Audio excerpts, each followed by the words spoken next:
নতুন বছরের শুরুতেই ডেঙ্গুতে একজনের মৃত্যু। নতুন বছরের শুরুতেই ডেঙ্গুতে একজনের মৃত্যু হয়েছে। গত শনিবার 4 জানুয়ারি সকাল 8টা পর্যন্ত গত 24 ঘন্টায় ডেঙ্গুতে একজনের মৃত্যু হয়। এছাড়া নতুন করে 56 জন ডেঙ্গু নিয়ে হাসপাতালে ভর্তি হয়েছেন। শনিবার 4 জানুয়ারি স্বাস্থ্য অধিদপ্তর সংবাদ সম্মেলনে এ তথ্য জানিয়েছে।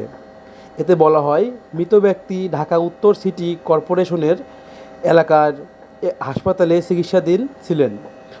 নতুন বছরের প্রথম 4 দিনে ডেঙ্গু নিয়ে হাসপাতালে ভর্তি হন 221 জন।